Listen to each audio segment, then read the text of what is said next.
Let's go! I was checking out the scouting report, and I don't see nothing but bums. You and your whole entire world know that I am the one. You and your squad ain't got nothing for me. Your organization is looking stressed, and now that you haters is running from me, I know that you see that I'm highly blessed. Here we go, here we go, here we go, here we go. Yeah, we live with your boy Coach G. Yeah, we live with your boy Monty. You and your squad ain't got nothing for me. Your organization is looking stressed, and now that you haters is running from me, I know that you see that I'm highly blessed. I was checking out the scouting report, and I don't see nothing but bums. You and your whole entire world know that I am the one. You and your squad ain't got nothing for me. Your organization is looking stressed, and now that you haters is running from me, I know that you see that I'm highly blessed. The wait is finally over. Global Sports Entertainment 3, The Rewind, Episode 1. Here we go. I'm your host, the captain of the ship, the man that's going to guide us all through tonight's show, as well as any other show, Monty Moss, alongside my partners that I will bring on momentarily. First, I want to give a quick shout out and a thank you to Chris in 1990 Studios for making this possible. If it was for him and the rest of his team, this would not be done. A whole lot of things that we'll get to right in the show, but without further ado, I want to introduce my co-host, not just any other co-host, not just any other voice. This man, my partner in crime, co-host, Chicago's finest, Temple alum, played tight end. He's a 4-time state champion, over 400 career wins in basketball as co-head coach for over 20 plus years. He's coached both football and basketball. He is also in the Notre Hall of Fame. My man, the person that's going to help me, I'm going to lay the smack down on tonight, and for every night that we air this thing on the Rewind, no other than my man, Coach Bryant Garvin. Bryant? Hey, baby, let's go. I'm excited. Good to see you here. Late at night is hell, but that's okay. I'm an old man that needs some sleep, but let's get this going. I'm glad. I'm happy to be here, and I'm looking forward to this journey, my man. Let's do it.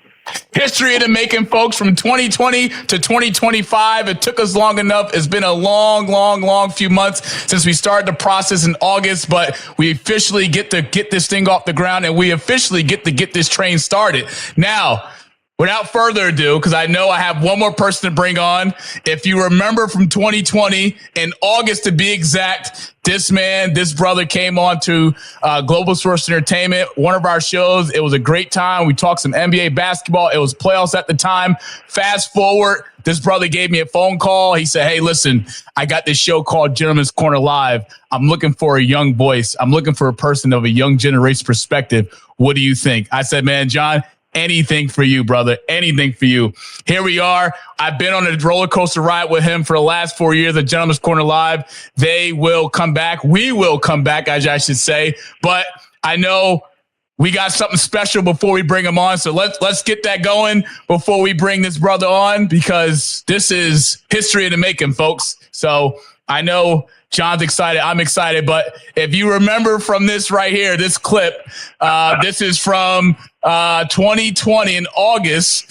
Mark Welch, myself, John Copeland. This was John's first episode on Global Sports Entertainment. He did his thing. He did a damn good job at it as well. But this right here is something special. I'm going to say that, Monty, you look like you're about 12 or 14 years old, and I look like a little Pee Wee Herman there, and then you got that John over there, and everybody's looking. You got that Villanova, shirt on there. Shout out to Randy Foy, for my man, young man that I coach. But at the end of the day, you guys look young as hell. I can't say that today. Today, y'all look like old and dusty, but that's okay. Back then, 4 years ago, you look great. So this man is not just no ordinary man. He is born and raised in New York. Currently, he's on the West Coast. He is the founder, the creator, and the host of the Gentleman's Corner Live, which airs on Instagram, as well as you can find them on Instagram as well at Gentleman's Corner Live on IG. They have a tremendous crew with myself, Paul Barsborough from Philly, and we have Rakia McLean out of Memphis, the Godfather, the man, the myth, the legend. So without further ado, it's my honor, my privilege to bring him back 5 years later to Global Sports Entertainment 3, a.k.a. The Rewind. I got you. What's good? How you do? John Copeland, welcome to The Rewind, my brother. my brother, but why gotta be old and dusty? Like, how did that happen? I'm just saying. Hey, look. I'm old and dusty. You gotta be old and dusty too, because we're in the same age bracket. It's this little one over here that's like he's 12. Yeah. Right? And today he's like 14 leading the show. I'm big proud of you, man. And I appreciate the time and everything that you give us the opportunity to be here with you. So on this journey, I love you, bro. Listen, man, anything from my brothers, like Monty said, we've been doing this for a minute. Like we literally clicked from day one.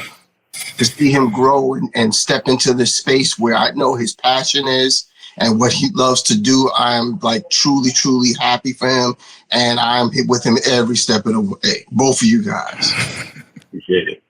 John has been a tremendous supporter, a tremendous big brother to lean on. The ideas, the conversations we had, the late nights. I mean, I know he's came over to the East Coast plenty of times. We broke bread numerous of times, and these are some of the things that have been on the agenda for a pretty long time. But moving back from Rhode Island, moving back home, this definitely became a reality. And he was one of the first and second people besides Bryant that I brought this up to.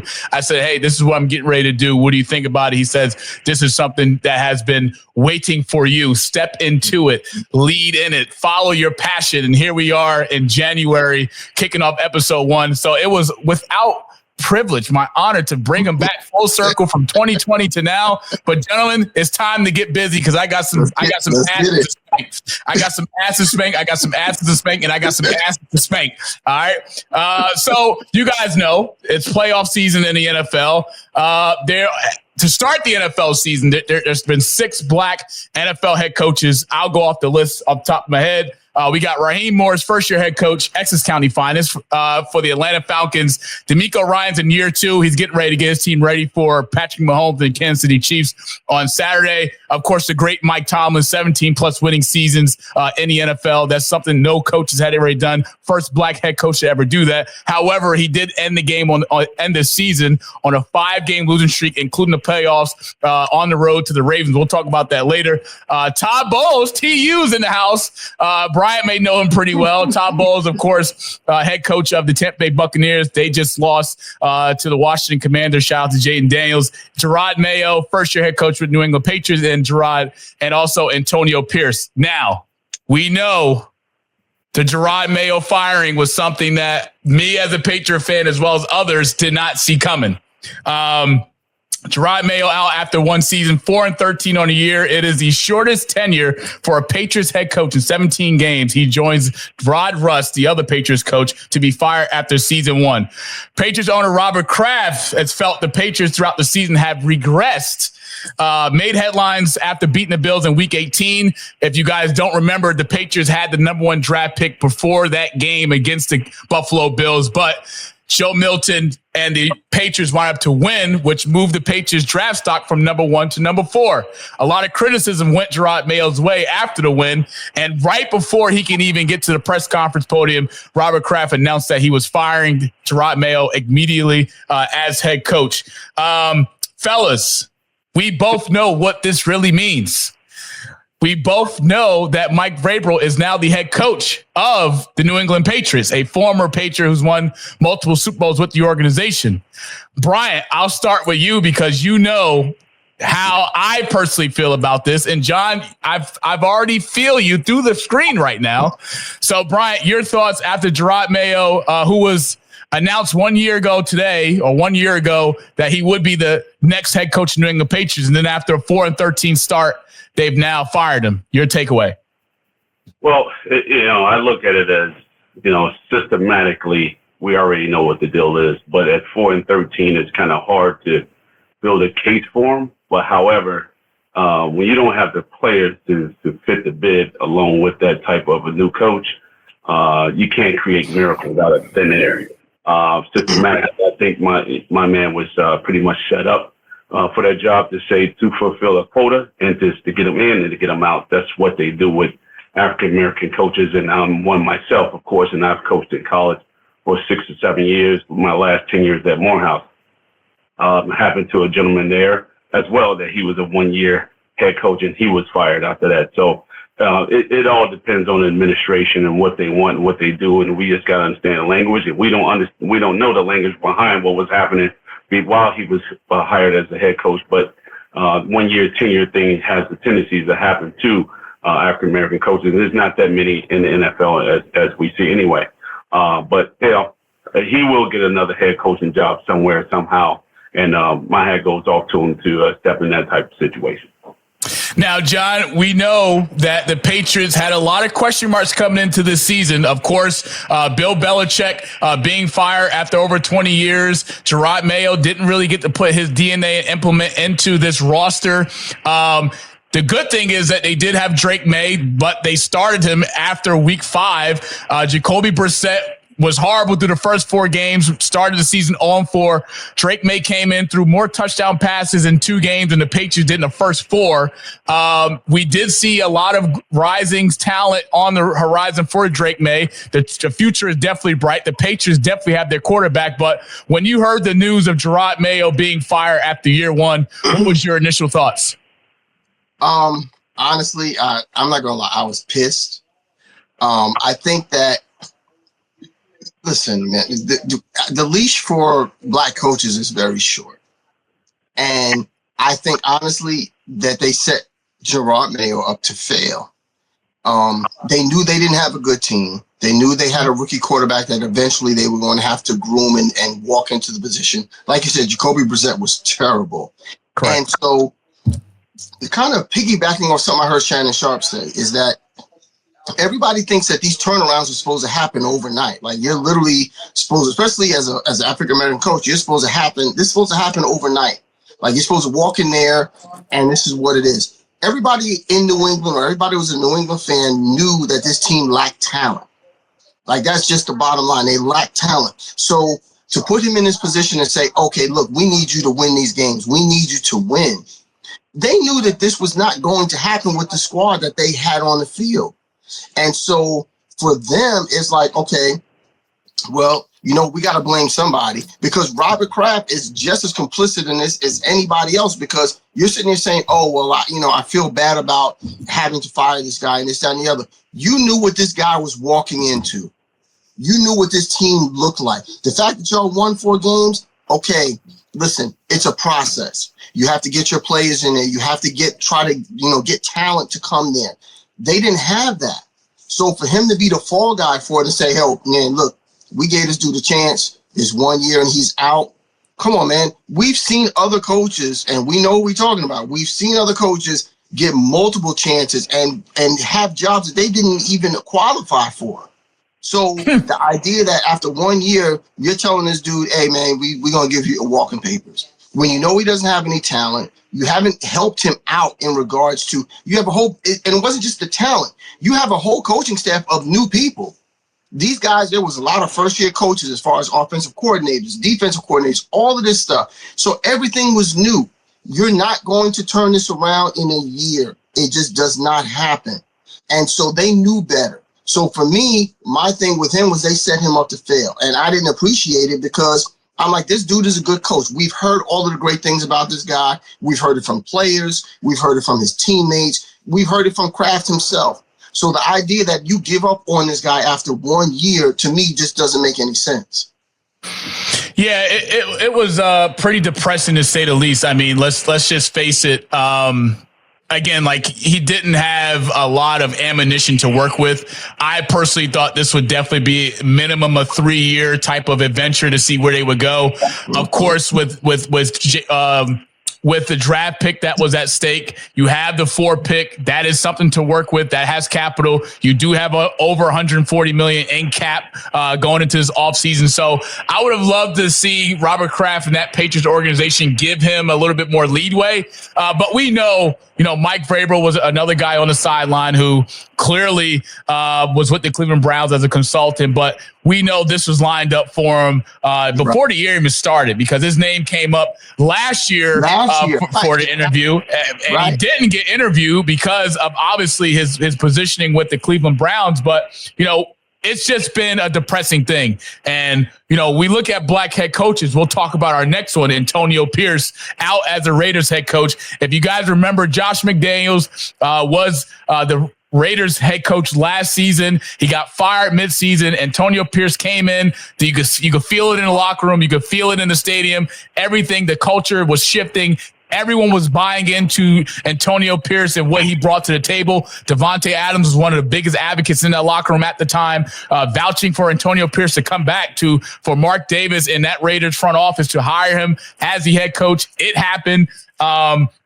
They finished last season at 8-9. I mean, of course, not the season the Raiders wanted to have at 4-13, but the front office, you kind of put some question marks on, right? They didn't go out. They didn't go sign a quarterback in free agency. They didn't trade for a quarterback. Justin Fields was available at the time. Maybe we trade for him. But then as the season goes on, you trade Davante Adams for New York. You do get some first round draft picks. You get a little bit of capital, but that doesn't really help because now you're stuck with Aiden O'Connell, who is worse as the East Side football team, excuse my language. But with Antonio Pierce being out, reports came out that Tom Brady, who also, if you didn't know, has front office, has a owner stock in the Las Vegas Raiders with Mark Davis, due to the NFL approving that.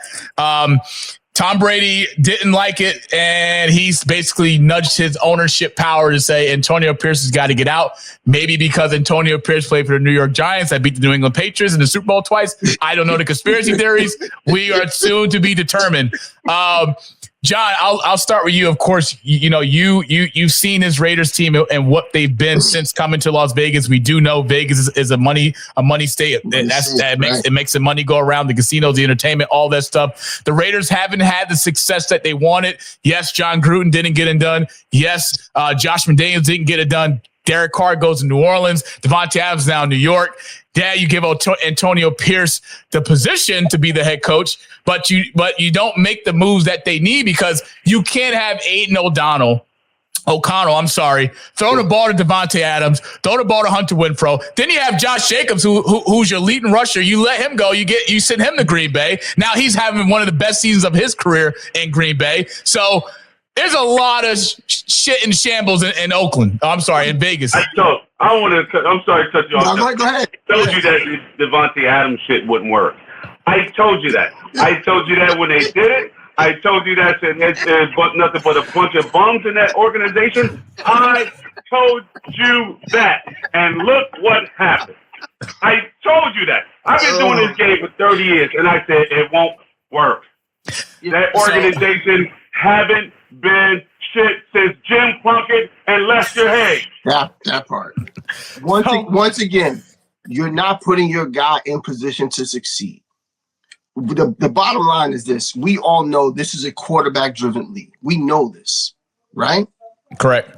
You had Derek Carr who wanted to stay there, who was – listen, let's keep it 100.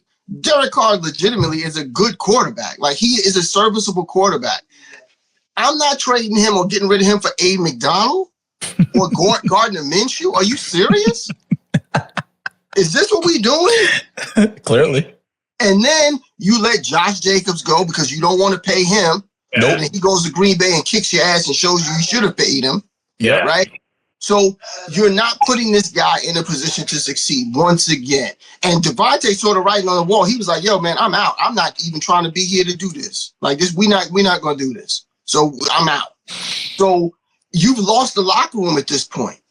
And so it doesn't matter what Max Crosby or any of the other guys are thinking. And they're like, we're riding with this because initially this was not what they signed on for. Their thing was, yes, they were all behind AP and the whole thing. But their thought process was they're going to give AP the weapons and the things that he needs to succeed. That didn't happen. So now this is where you're at. And so you're losing all of these games. Davante's like, yo, I see the writing on the wall. I'm out of here. I want no parts of this. Minshew goes down, so now you're left with Aiden O'Connell. Come on, dude. Like, for real? And, like, is this really? Like, you really think you're going to win with this? Clearly not, because, you fired your GM a few weeks ago. And now everybody got to go. And now you have to. Everybody has to go. Everybody had a hand in this shit. If Mark Davis could be fired, he needs to go too, because he signed off on all of this.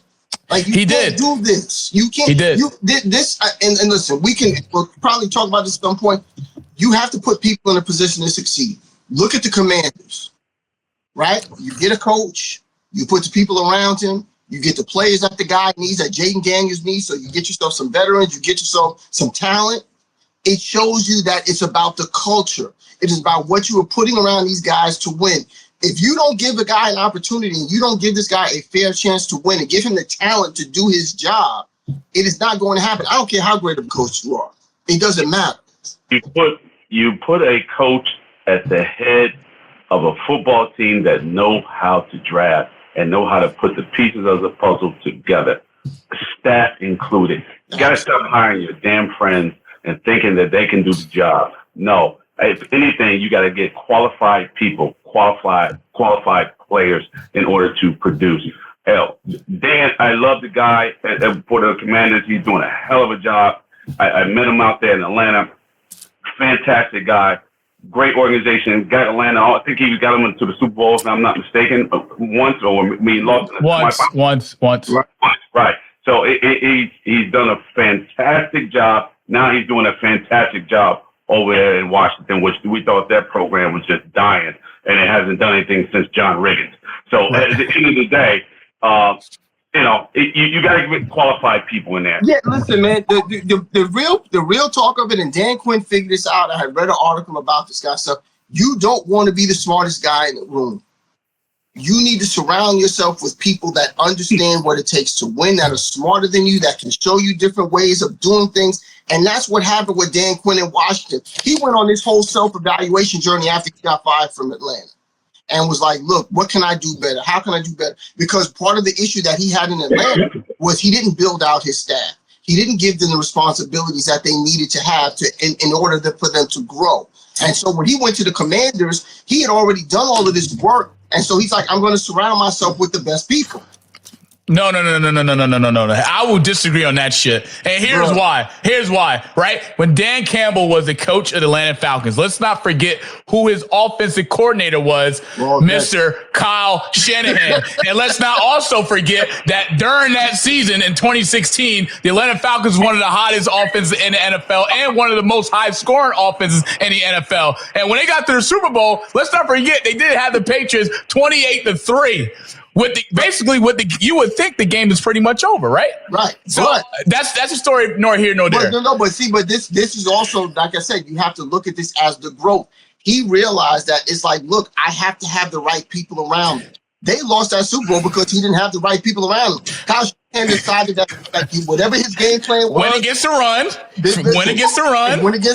and this is what happened. So now you look at him and he says, hey, you know what? I'm going to bring Cliff Kingsbury in here. I got Magic Johnson I can bounce stuff off of. I got this owner that has no problem spending money and putting whatever resources I need to make this work. He's here for it. Right. This is what I'm talking about when I say putting you in position to win. It is not just the coach. It is the organization. It is the structure and the culture of that team. What are you doing? You bring in Bobby Wagner, who's a veteran. I've won. I got a Super Bowl ring. I can help y'all get there. You bring in Zach Ertz, a veteran. You bring in these guys that will help build this culture around this young kid who's very talented.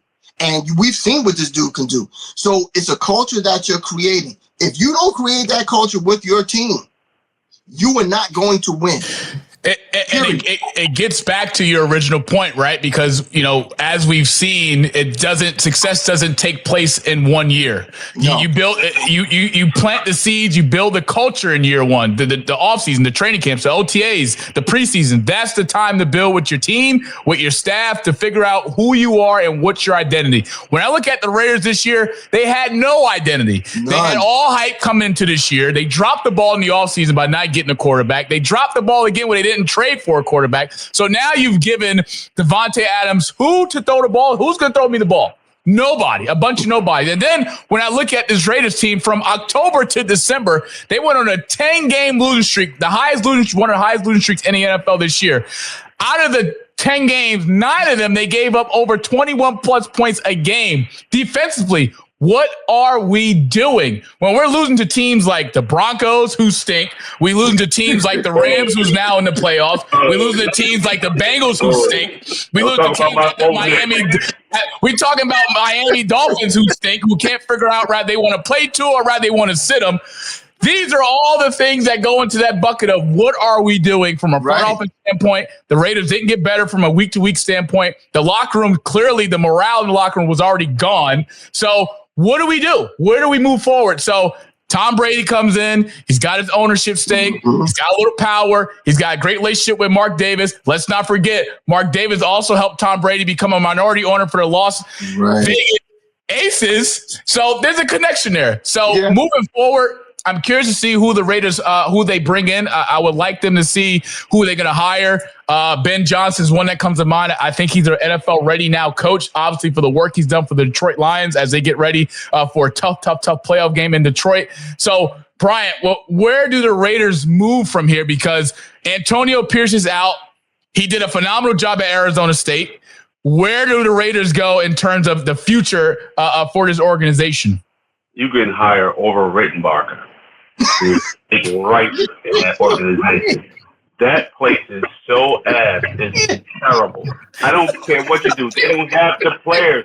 They get 2 and 3 damn players a year and trade them. They can't build a nucleus. There's nothing there. Once they get off, you know what I want to say. Once they get off that, and understand that you need an offense, you need a defense, and you need a special teams. Once you get all 3 nucleus, you can put in Moses in there and you'll win. But you put it in these coaches with nothing, with garbage, and you can't expect them to say, hey, we're going to the playoffs. Only one person I know that can do that type of shit, and that's me. And I did it. That's me, and I did it with bums. Moving forward. I'm a different breed. Moving forward. That's just what intensity Bryant Garvin brings. Moving forward. So John Copeland is the host, is the leader, is the captain of the Gentleman's Corner Live. We have been on hiatus for a pretty long time. Relax. Easy, cowboy. Don't just start rumors. You know how CQ get. And Bryant's on CQ in DC, so he got a taste of what it looks like. And we won't talk about that right now, but John, things are getting ready to pick up. Business is getting ready to pick up. You have, as well as the team, been cooking up some things for what's to come this season, as well as the new year episode, or season 5, I should say, is getting ready to come back in February of this year. John, just for insight, obviously to where we were, to where we're getting ready to go with a new season on the way or on the horizon. And from your standpoint, what are some things that you look forward to with season 5 less than a few weeks away? I'm looking forward to us moving. I know we're going to move to Indie Soup. We're going to do a new platform because we've been on IG for the last 4 years. So we're going to do something new. We're going to move on to another platform to expand the audience. So I'm excited about that. I'm excited about being in front of new people and showing them the GC brand. I'm excited about the direction that we're all going in. This is the longest hiatus that we've had since we started this show.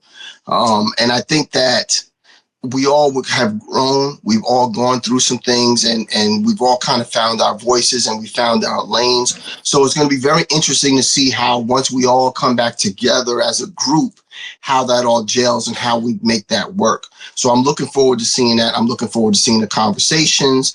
I'm looking forward to pushing the envelope a little bit as far as some of the conversations are concerned.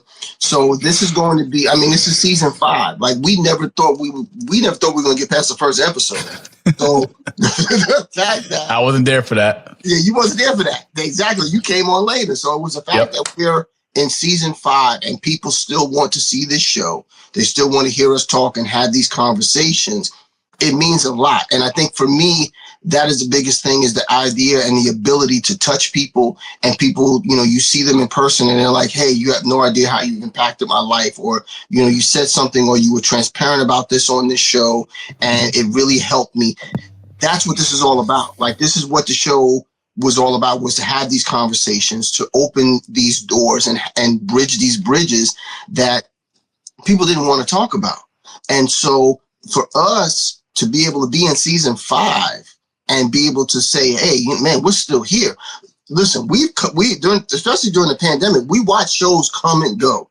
Like, we watch shows that came up and all of a sudden we ain't seeing no more. So we're still here. And people are asking, like, literally while we were on hiatus, people are like, hey, when you guys coming back? Like, we miss you guys. We want to have these conversations. So that means something. So season 5, we have to give people what they want. So we're going to have these conversations. We're going to push the envelope. We're going to have a good time. And like I said, you found your voice. Like we talked about that. You have found your voice. Ricky has found his voice. Paul has found his voice. So the idea, and Ren too. So the idea of bringing all of these entities together for this season is going to be very interesting, and it's going to be great conversations. Yeah, I think it's something that everybody is anticipating the return of. It's something that I'm personally ready to go, fired up to come back with another season. We do have a great following. We do have a great group of people in CQ that support this thing, as well as the head honcho, the CEO himself of CQ. So it's good to feel that people want this thing back, because we know how much these people look forward to it every Wednesday at 9 o'clock on the East or 8 o'clock on the East whenever we switch times. But me personally, I'm ready to go. I think it's something that's long overdue. We've all been growing and evolving in our own personal lives. A lot of life-changing things have happened since then. I am no longer in Rhode Island. God bless America. So there's a lot of good stuff to talk about. So February 2025, Gentleman's Corner Live is back. You can catch that with John Copeland Jr. You can follow him on Instagram at John Copeland Jr. 23. Rakia McLean on Instagram. Paul G_DT on Instagram, as well as the Gentleman's Corner's live page on IG at the Gentleman's Corner Live. And we look forward to bringing you some real authentic conversations, a little bit off script thing, because we got to bend the rules a little bit. We got to get a little crazy. Business is about to pick up. It's about to get edgy. So you got a bunch of old people on the Gentleman's Quarters. You said the IG lives and all that stuff kind of fast. Our ears program a little slower. You feel me? You said that, I couldn't get not one of them. I was sitting there trying to write it down, and I'm like, again. Slow down so I can get it. The audience can get it too. Because I want them to. That's a good platform. Be on the alert. Be on the lookout, because we got some things coming away for GC Live. Can't wait to do that. Moving forward, NFL playoffs 2024 into 2025. We got some great division rounds coming up. We do know the longer or each game you go, the harder the loss gets. We've seen some great wild card games. Bryant himself has, if you flash back to last week, Saturday to be exact, he predicted the Houston Texans would beat the Los Angeles Chargers at home, and they did in a blowout. Justin Herbert threw 4 interceptions. The defense is just phenomenal. Derek Stingley took 2 of those interceptions himself. Offensively, C.J. Stroud had a game. Nico Collins, the man who resurrected himself, not when I needed him to do it, because in fantasy, he didn't come through when I needed him most, and I wound up losing in the fantasy football finals, so I'm not happy about it. Honestly, I'm pissed off about it, but that's okay.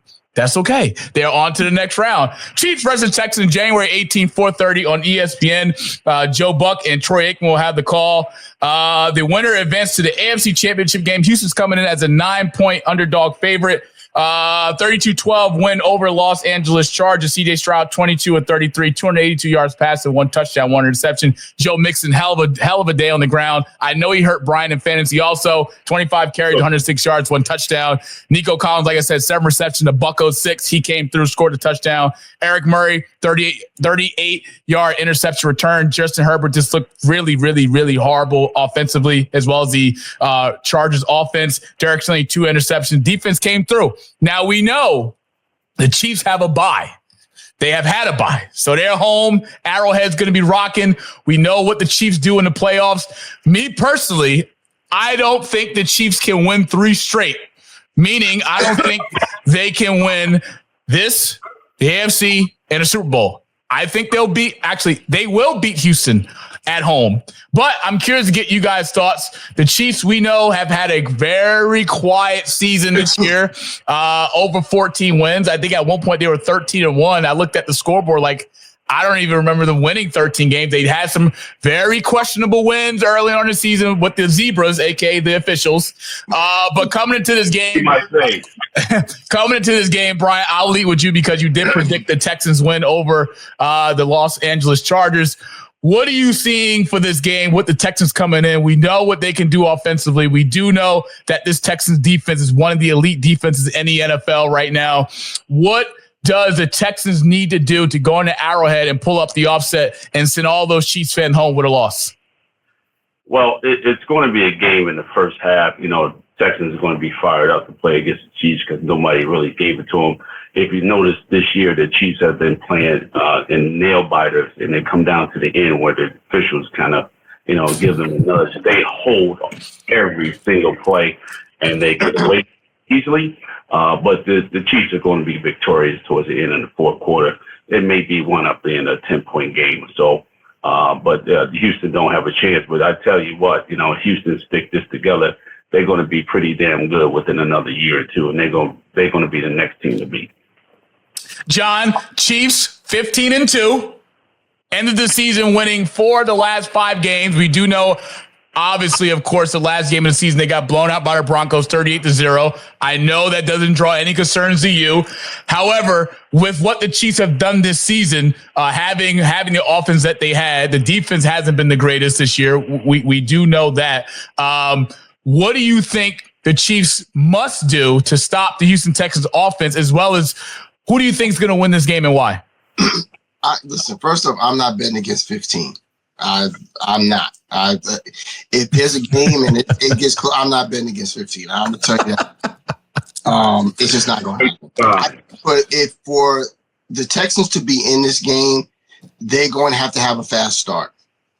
They got to get off early. Because if it's close, when it comes down to the wire, and I think this is where people kind of underplay what the Chiefs went through this season.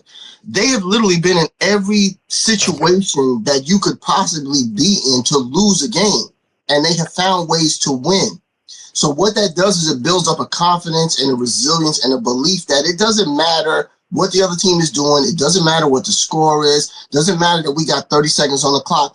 We can win this because we've pulled this off before. And so if you're the Texans, you got to get out fast and get out early, and you have to make them play catch up. The defense, it's not as great as it has been in the past. They lost Snead, and so that kind of changed some things in regards to that. But it's not like this defense is terrible. You've given Chris Jones, 3-4 weeks to get healed up because he was banged up. All these guys were banged up. Xavier Worthy was banged up, so you got him back. So you're getting guys back at full strength. And so, like I said, if you're the Texans, you have to strike early, you have to be up early, and you have to be consistent. But, like I said, I'm not betting against 15 because I've seen what you can do. I've seen situations where I literally almost turned off the TV like, man, ain't no way in hell they're going to win this game.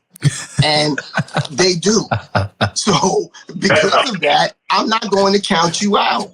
And there's a reason to that you can't teach. That's some nonsense because they playing 21 against 11. Oh, here you go. Look, every single play. You know they're betting on the game. That 20, the referee didn't block that field goal. That had nothing to do with that. That ain't got nothing to do with him. Oh my God, man. Come on, man. Hey, look. Chiefs are 15-2 for a reason now. Put some respect on their name. Put some respect on their name, okay? I put some spec on their name. but black and white spec on their name. Hey, look, I think the thing for me for this game here, the Texans are coming in with a win. They have some momentum. We know what Coach Rico can do for that team. But I really need CJ Stroud to have a really good game. This Chiefs defense has a lot of holes in it, which is really rare when we see Andy Reid's defense in previous years, especially as they make Super Bowl runs.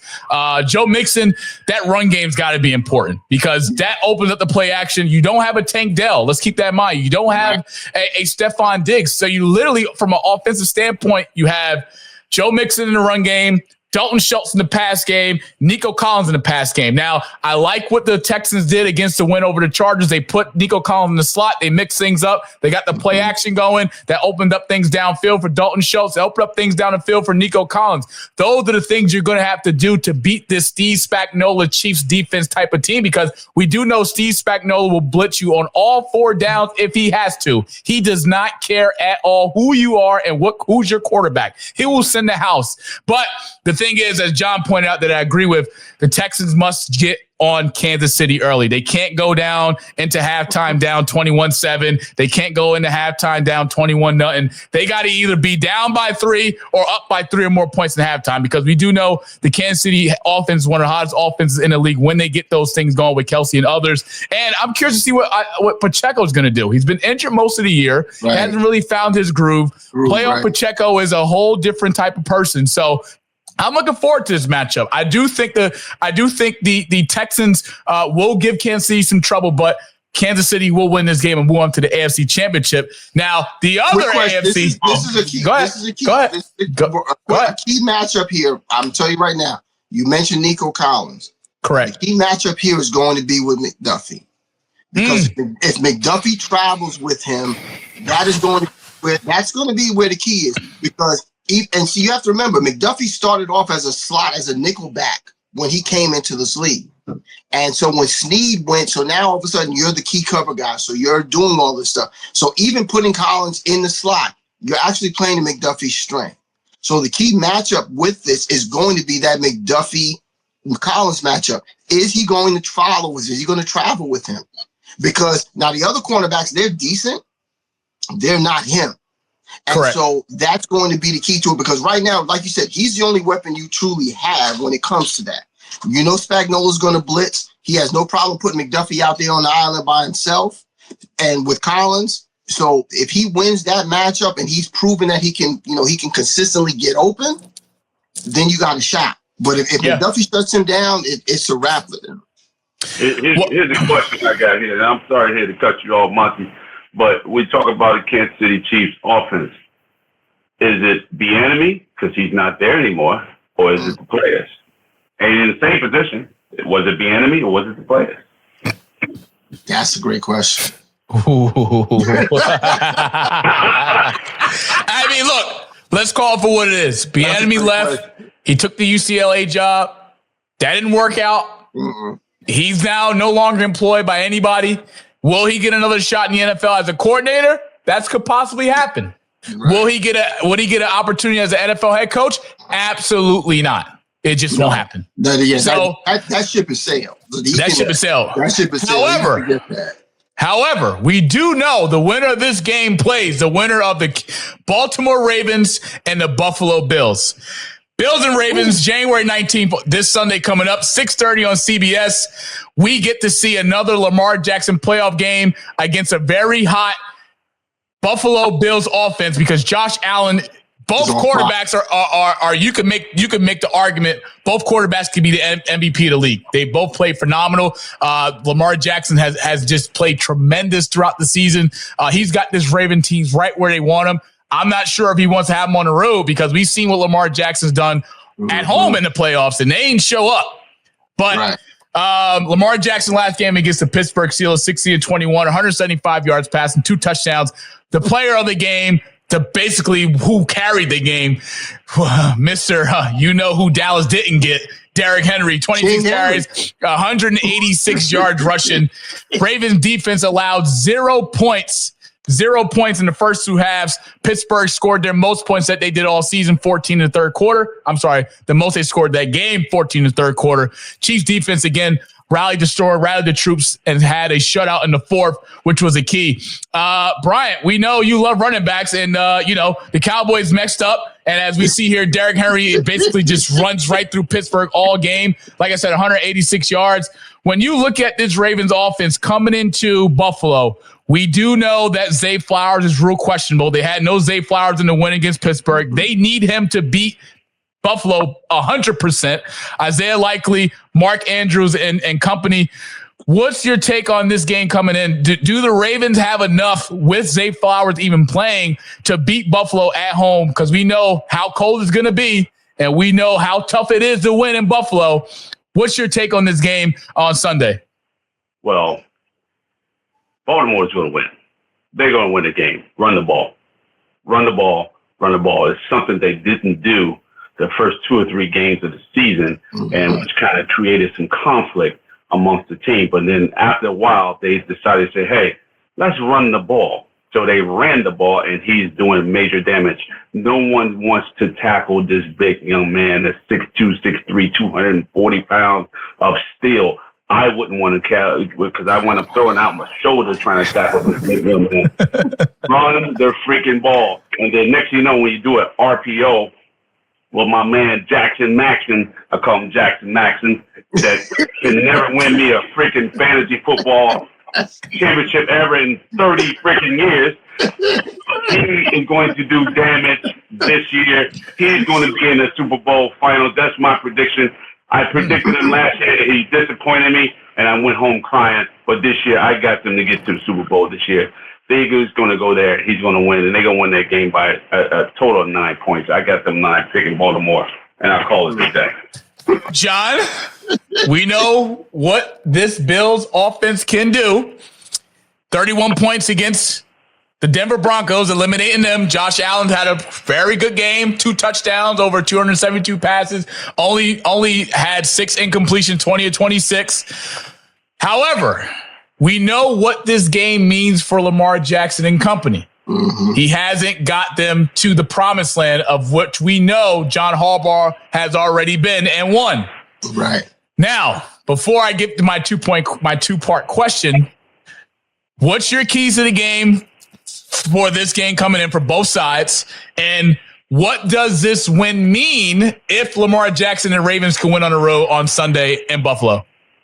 All right, the keys to this game, especially, all right, so let's start with the Ravens. The Ravens have to contain Josh Allen, meaning especially defensively, they have to be disciplined. They have to keep lane discipline when it comes to rushing the quarterback. They have to keep him in that pocket because if you notice, a lot of his big plays are made when he's off schedule and he's outside of that pocket and he's running around back there and he has all his time. So you have to be disciplined. You have to keep him in that pocket, and you can't give him a whole bunch of time to sit back there in regards to that. In regards to the Ravens and on the offensive side, Lamar has to be Lamar. And when I say that, we saw what happened last year. You know, his thing was he was listening. The noise got to him. He's listened to the critics, and he felt he had to beat the teams from the pocket. That's not what you do. That's not what makes you special. What makes you special is that you can beat people from the pocket, but you also beat people with your leg. So I need you to get out of the pocket. I need you to get off schedule, and I need you to make them where they can't sit 8 in the box and say, "Oh, well, he's going to throw the ball, and we're going to sit back here and wait." No, we're not doing that. So the thing about Lamar and the Ravens, and definitely like Brian said, listen, man, I'm running Derrick Henry down your throat because come fourth quarter, you are not trying to tackle that dude. Come fourth quarter, you tired, you sore, you beat up. This dude is 6'3", 260. You are not trying to tackle this dude running downhill in the fourth quarter. So I'm going to get down your throat from the jump. Period. Not in the cold. Not in the cold. Not in the cold. Not in the cold, bro. You know what it's like when you were cold and them shoulder pads hit you, and somebody run, bruh. No, you're not doing that. Nope. And this dude coming around the corner, and you a $190, and you got to make a business decision. Nah, man, we good on that. Now, as far as Lamar's legacy, I think if he can pull this off, it shows that he can win in these big games because he's even admitted without him saying it in so many words, like he said, I get antsy. He's basically admitted that when the lights get really bright and the pressure is on him, he hasn't played well. He hasn't played up to the par like he's plays during the season because the lights aren't as bright. This is for all of the marbles here. So if he pulls this off, it throws the monkey off his back. It also gives him confidence because he's like, yo, I can win these games. I've proven I can win these games now. So for his legacy, this is very important. And especially doing this on the road. If he pulls this off on the road, this is a huge thing for him. And it's a huge confidence builder. And not only for him, but for the team. Because they're like, yo, he's proven to us that lights are bright. And even if we're on the road, we can pull this off. So This is a very important thing for them. Because if he loses, we're going to hear the same shit we've heard last year. We're going to hit the year before and what have you. When he gets to those pressure points, when it gets really tight, he doesn't perform and he can't pull it off. So this is an important game for him. This is an important game for his legacy. You know, one of my keys to the game is I give Baltimore's defense a lot of credit. They really gave Najee Harris hell. He only finished the game with 17 rushing yards. However, you cannot allow Joe Cook to get his legs going. I'm just gonna be honest with you. I'm calling it how I see it. You can't let James Cook rush for 120 yards. No, you can't. You can't do it. James Cook rushed for 120 yards against a broke down, disabled Sean Payton Denver Broncos team who thought they were gooder than they already were. Sorry, right. You haven't been relevant since Peyton left. You got to the playoffs, but that's not good enough. Okay, and I have Bo Nix in fantasy too. Shout out to Bo Nix. Thank you very much. But they got to the playoffs and they didn't last year. So that's progress. That's okay. That's progress. That's progress. They still playing Russell Wilson all that money, by the way. However, Ravens must contain James Cook. Derrick Henry must get going. And this has the anticipation of being an instant AFC divisional round classic. Winner goes to the AFC Championship. Me personally, I would love to see Lamar versus Pat. That'll be a hell of a game. The winner goes to the Super Bowl. But we'll see. Sunday, 6:15, CBS, Ravens and Buffalo Bills in Buffalo. We'll see what happens. Quick picks. Brian's got 9. Got Baltimore, 9 points. John Copeland? You know what? I'm with Brian. I'm going with Baltimore. I'm taking the Baltimore Ravens on the road against Josh Allen and the Buffalo Bills. It is time. It's time, America. Lamar Jackson's getting over that hump. MVP award is his, and we're going to get this cracking. Moving on. Every time I think of freaking Buffalo, I think of Jim Kelly. All those Super Bowls they lost? Oh, God. Oh, God. Oh, God. Choke City, baby. Choke City. For real. One of my favorite games to watch is coming up. I personally can't stand one of these teams that's getting ready to play the national championship. Ohio State, Notre Dame. Notre Dame 14-1 on the year. Ohio State 13-2. I think one of those losses came to who? Go Blue! Michigan Wolverines, baby. Go Blue. Ohio State ain't been the same. They did lose to Oregon by 1 point early in the season. However, Notre Dame's road to the championship. They beat Indiana 27-17, Georgia 23-10. Sorry, Kirby Smart. SEC days are over of dominating. Penn State 27-24 in the semifinal. Ohio State's road to the championship was a little bit more easier. Beating Tennessee 42-17, a rematch against number 1 Oregon. They beat them 41-21, and in Texas 28-14. Ohio State has outscored their opponents 111-52 in this college football playoff. 111-52. Offensively, Chip Kelly and his offense, I can't believe I said that. Chip Kelly and this Ohio State offense has been hitting on all cylinders. Notre Dame is back in the national championship game since when? 1988, when Lou Holtz, the great Lou Holtz, who recruited Bryant Garvin, by the way, first time back in the national championship game. Man, this has got the recipe for, again, another instant classic. Notre Dame is a little banged up, but they do have the time on their side to get healthy and prepare for this game. Ohio State, we do know what this game means to Coach Ryan Day, who's received a lot of criticism when they lost to Michigan. Some was looking for a job. Someone's looking to be fired right after the game. But he's turned the corner. He's got this Ohio State team where they should be. They haven't been in this position in quite a few years, but they're right here knocking at the door.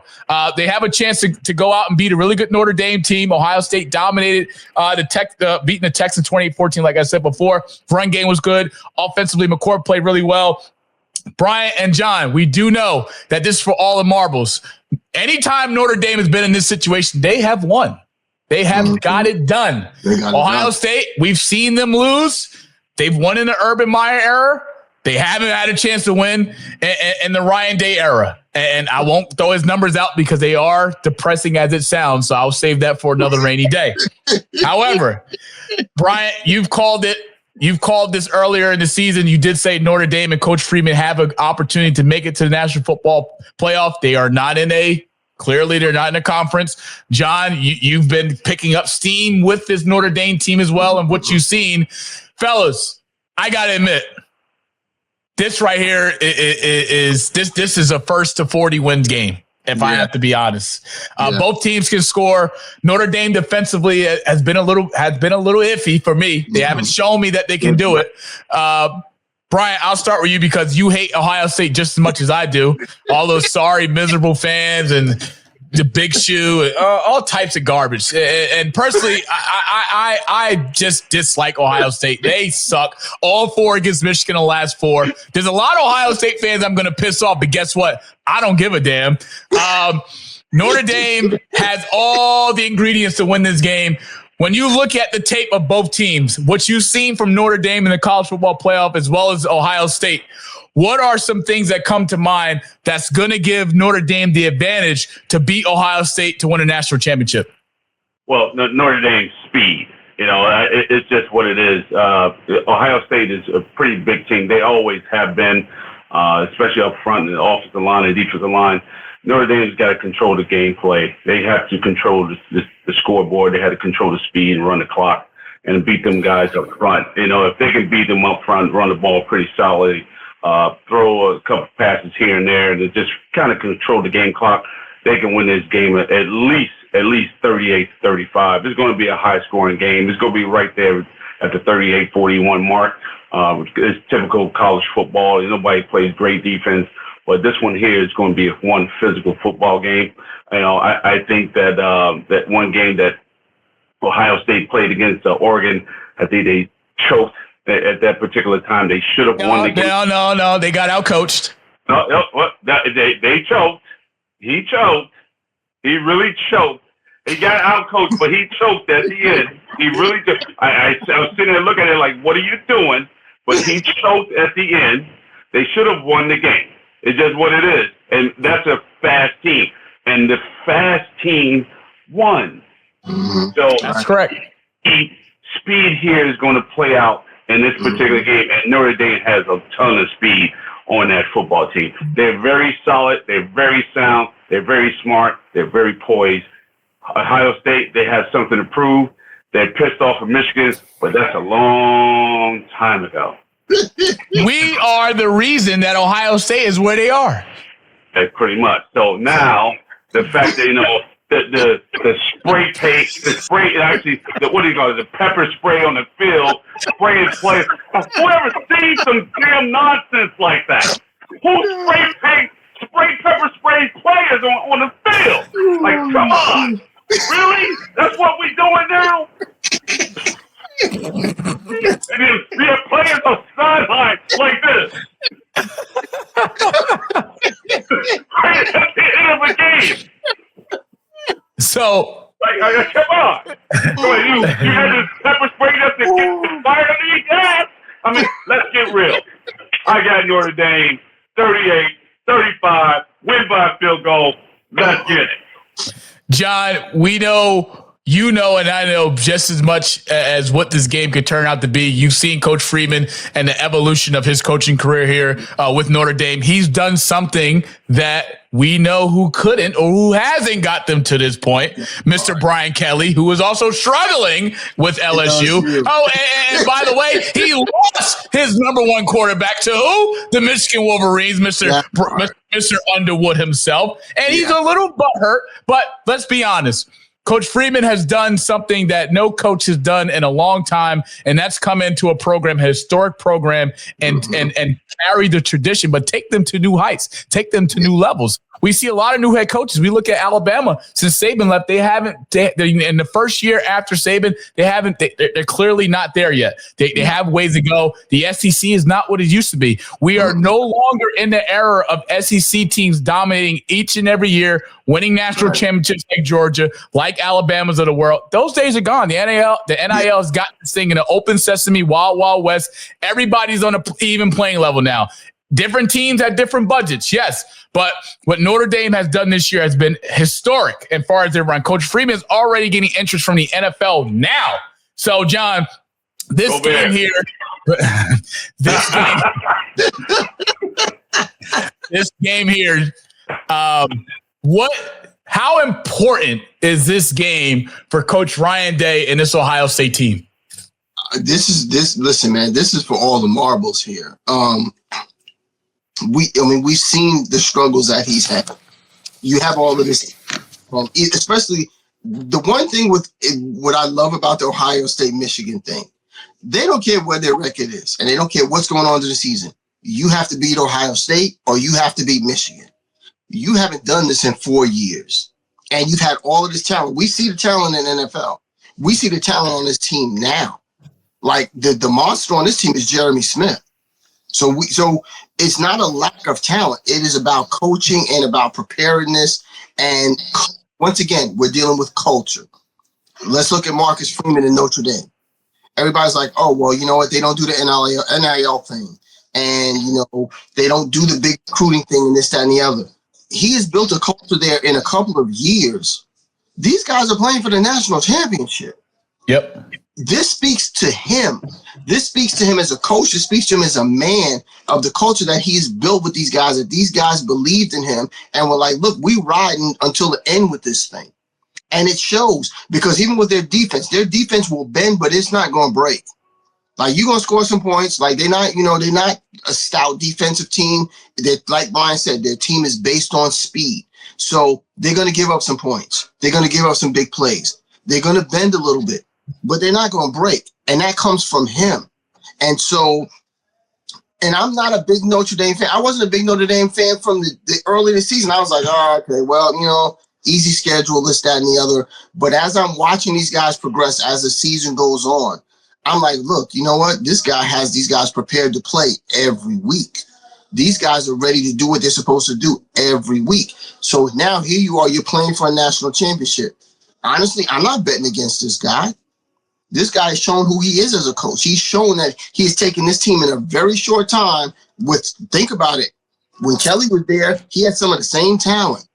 And literally, he has built this program from that talent as a foundation. It's like, look, this is what we do here. And if you're not with it, then you don't belong here. And here it is, John. I'm sorry to cut you off. No, you good. They wanted to fire the guy midway through the season. That part. That bullshit I don't like. No. And now you're in the national championship. And they want to fire two coaches. And Brian, this goes back to what we were talking about earlier when we were talking about the coaches in the NFL. It's a short leash, right? So the minute things don't go the way people think they should be going or the way they feel it should be going, it's like, oh, we need to get rid of this dude.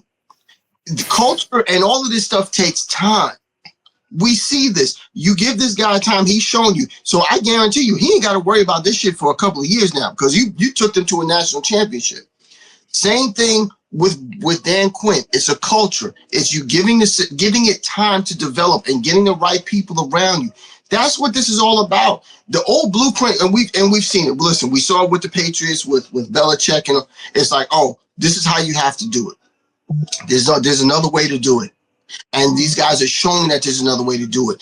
But the biggest thing I think, especially when it comes to ownership, when it comes to these leaders of these college teams, is patience. You have to give these guys time to get their guys in place, get their system in place, get their culture in place, and then you will see the fruits of that. We saw it with Colorado.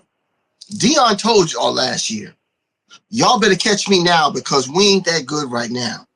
But once I get this thing rolling, it's gonna be a whole nother story. And what happened this year?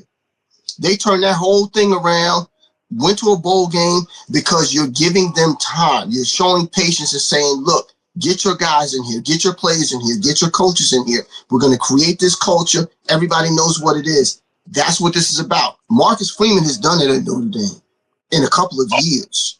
And so I'm not betting against him. And right now, he's the hottest ticket thing going because, like Brian said, Chicago's like, man, look, we need to talk to you because we seen in a short period of time. We got a quarterback. We got some talent. Like, look, we'll get you a pick that come through. This is what it's about. This guy has shown that he is a great coach. He's not a good coach. Yeah. He's a great coach. Yeah. Look at the talent level compared to these other teams. Look, even Ohio State, when you compare player to player and talent to talent, Ohio State should wipe them off the map. Wipe them off the map. But because of the way that this guy coaches and the culture that this guy has created, listen, I'm not betting against Notre Dame. I'm taking Notre Dame. It might be a high-scoring game, and like I said, they'll bend, but they're not going to break. But I'm not betting against this dude. I'm telling you that right now. So I'm picking them to win. I tell you what, Will Howard, Jeremiah Smith, they better play lights out against Notre Dame.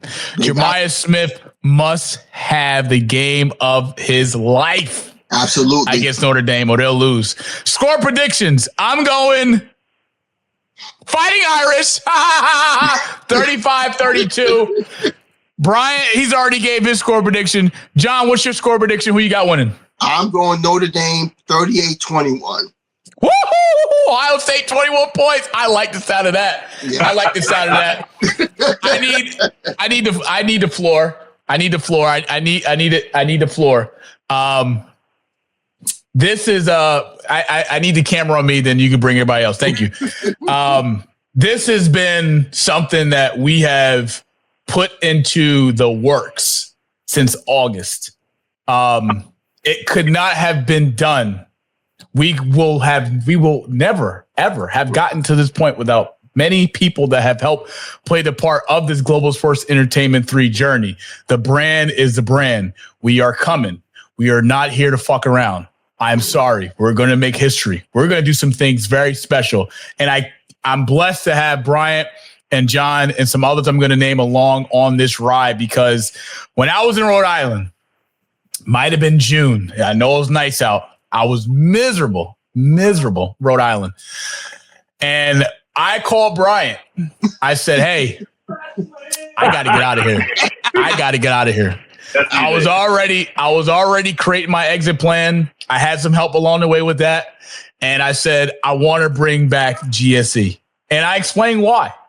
And he says, well, you can't do those things in Rhode Island. You got to move back home. I learned a lot of things. I'm grateful for the experience. It's shaped me and molded me into the man I am right now in front of you today. I remember Bryant told me when I was going through my tough times in Rhode Island, he says, when you're going through struggles, it builds character. I struggled a lot in Rhode Island. I cried a lot in Rhode Island. I had to overcome mental health issues. Shout out to my therapist, Miss Virginia Ashley. We're here. And I got some people I want to name because they are important. They are the reason this brand is where it's at right now and where we're going to go, because it's important. I want to give a special thank you to everyone who's made this possible. I want to give a special thank you to the GSE3 admin team on Facebook. Facebook is where we started. That is where our playground was. This started in 2020 in Brian Garvin's kitchen. Bernard the Rock Johnson helped this thing go.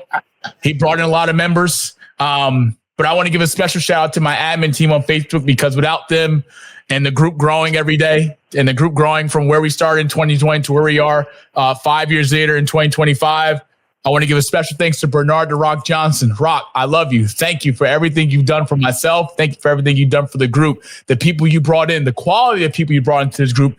I can't thank you enough. Thank you, sir. I love you. Shout out to Ms. Johnson. I love you as well. A special thank you to Walt Johnson, a Miami Dolphin fan, a brother who I've broke bread with on numerous occasions, the person that has helped us grow from start to finish. Anthony Badger, the Stephen A., the Walt, the Adrian Wojnarowski, the Adam Schefter of the group. If it's on television, if it's in the news, he knows about it, is in the group that very next minute. And I can't thank you enough, man. Appreciate the support you've done for me personally. I'm sure we'll have many more great moments to come. Tiffany Chrome, appreciate you, even though you are an Ohio State fan, and I really dislike your Buckeyes, and they will lose a national championship. But I thank you for what you've done also. You come into the group, you brought a different limelight from a woman's perspective. You know your stuff. You don't care who it is that you're debating with. It's respectful, and I appreciate that. Thank you for what you do for the group. My man, John Copeland. John, you should already know how I feel about you, my man. We've been on this journey for six and a half years. I've known you. Yeah. And we've had a lot of ups, a lot of downs. You've been in my corner every step of the way. You've guided me through my struggles. You've been there for me, for a shoulder to cry on. You've been there for me when I've needed you, and I can't thank you enough, brother. I'm humble. I'm grateful to have you on the show. I would not have wanted anyone else on episode 1 of The Rewind but you, my brother. That's the love and respect that I have for you. John Vatch, my brother, Ramsey's Golf Club's finest. Man, we went out there, played golf with him, man. Great guy. Love his son. We had a great time. John, I appreciate you, what you do for the group also. Thank you for coming on board. Thank you for being real. Thank you for having honest conversation with people in the group. And also thank you for holding all of us accountable as an admin team, because that's what it takes. It takes leadership. And that, my friend, you do have. You're a business owner, and I respect you all the way to the finish. I look forward to golfing with you soon in the spring. I don't know, man. I got to beat Bryant. My short game's good, but my long game's got to catch up. I'll be in the lab for sure. Coach Philip Colicchio. If you remember, Coach Colicchio was the first guest I had on GSE in 2020. He was patient. He was honest. He waited till everything far as the setup was on point. I was downstairs in Brian's basement. He made sure that we was going to start that thing, that video, that interview. He made sure we were going to finish. I'll have him on. I know he's in season mode right now. He's number 1. He's one of the top teams in the state. He's kicking ass and taking names. He's got a legit chance to win the Group 4 again. Hell, shit, he just may win the Group 4 again. His resume is impeccable. He'll be in the Hall of Fame when it's all said and done. God bless him and his family. Colicchio, I love you. To my brother, David Knock, a.k.a. DJ Steele, you always show me love and signatures. You always show me love wherever I travel with you. I'll follow you to the wheels fall out, brother. Your DJ skills are impeccable. You know how to turn a place out. You know how to flip that switch. And sometimes you just got to remind yourself who the hell you are. And you're one of the best to ever do it, brother. I appreciate you. Thank you for your support. You and your wife, Dominique. I love you both. Michelle Bush, DC's finest. Thank you. Thank you. Thank you. The work you do behind the scenes to help us, what you've done with helping us for the brand, for some legal stuff that we had to take care of. You played a part. You're playing a part every day to help this brand get better. I appreciate you. And most but not least importantly, my brother, Anthony Barksdale. If you don't know Anthony, man, you're missing a hell of a guy. He taught me something real early when I started this thing a few months ago. I was doing some things with the brand. I was trying to get it out there. I was trying to do some things to really get a little jump start. I didn't expect to start in January. I expected to start in October. I told John and Brian that myself. That just didn't work out. It just patience has been the most important piece. But I'll end with this. Anthony said something to me that I'll never forget, that holds true to my heart and true to my soul, especially when it comes to friends, brotherhoods, relationships, and business. When a person's words don't align with their actions, then they are full of shit. Anthony, I love you. I appreciate you. I want to give a special thank you to Chris in 1990 Studios. Without him and his team, this is impossible. We aren't here right now. Me and Chris and Bryant got on a phone call. We put our vision out, what we're trying to do, what we're trying to accomplish. Chris said, I love what you're doing. I can feel the energy. This is something I want to work with. Chris, my brother, I love you. We'll be in Toronto soon to shoot some content in your studio. I love you. Thank you to you and your team for giving us the opportunity to come on and do this. Howard, thank you. Chelsea, the brains, the website creator, the person who has put this thing together from my vision to Brian's vision to it being on a website. The website will be out soon. I appreciate it. Thanks to everybody out there that has supported the GSE brand in terms of merchandise, the hoodies, the sweaters. I can't appreciate the love. We had over 100 purchases. All gratitude and grace for that. We got some stuff coming to you guys soon. Just be on the lookout. And look, this is what it's all about. Our theme song, our music, the soundtrack to GSE 3, it's phenomenal. It's hot. Actually, it's the baddest shit on the planet. I'll be honest. But bring Brian back on. Brian, special shout out to who? A special shout out to Hakeem Romance. He's the artist that basically came up with the idea of having our little cover song for this GSE 3. Also, his producers, Jonathan Day and Earl Jones. Those guys are going to develop a music video for this, to have a major introduction to us as we grow and have this brand. And we pretty much going to come up to Toronto to film it and have Chris basically do all the work for that, and we'll pay him for that as well. So this is a brand new brand that we're getting ready that we're starting, and we're getting ready to blow this thing up. Big time. With the grace of the good Lord, anything is possible. He gets us through everything we go through in life. Trust in him, rather you're the religious type or rather you aren't. John and Bryant, I want to personally say thank you.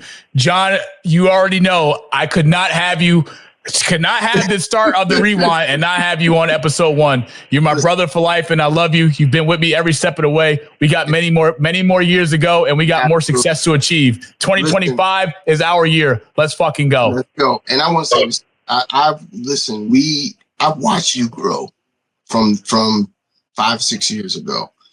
And I can't tell you how proud I am of you. Like, that's just real talk.